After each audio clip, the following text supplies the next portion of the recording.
All right, great! Now that we know what the p-value is and how to use it, we will get back to hypothesis testing. We saw only one of two possible cases, remember? We haven't covered the more commonly observed case when the population variance is unknown. All right, imagine you are the marketing analyst of a company and that you've been asked to estimate if the email open rate of one of the firm's competitors is above your company's. Your company has an open rate of 40%. An email open rate is a measure of how many people on the email list actually open the emails they have received. At first, you struggled to figure out how to get such specific information about a competitor company, but then you see that an employee of that competitor company posted a selfie on Facebook saying, "LOL, the email management software we are using drives me nuts."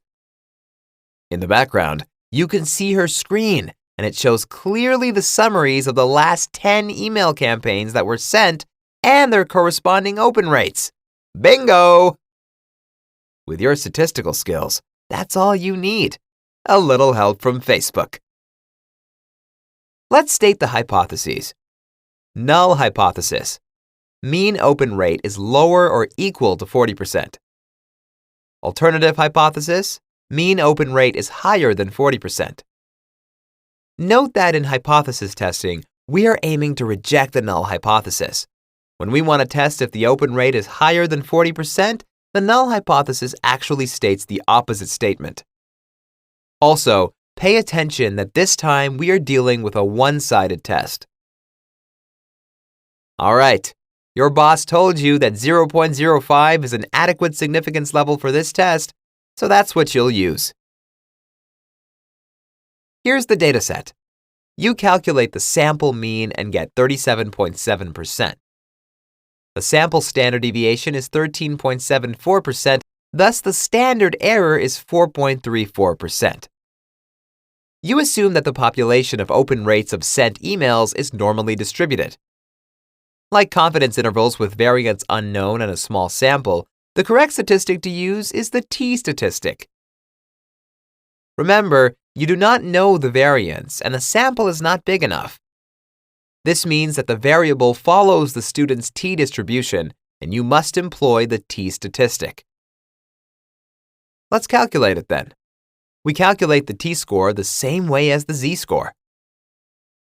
The t-score is equal to the sample mean minus the hypothesized mean value divided by the standard error. The result that we get is minus 0.53.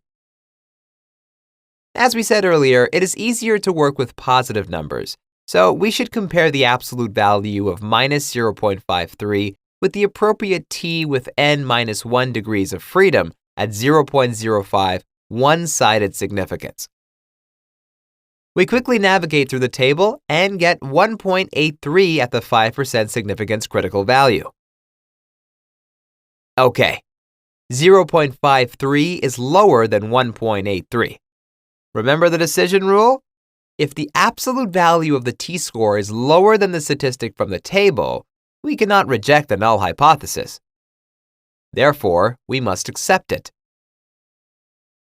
What you do next is, you go and tell your boss that at this level of significance, statistically, we cannot say that the email open rate of our competitors is higher than 40%.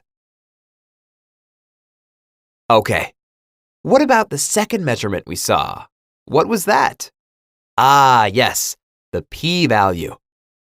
The p-value of this statistic is 0.304. As the p-value is greater than the significance level of 0.05, we come to the same conclusion. We cannot reject the null hypothesis. Let's do a quick check.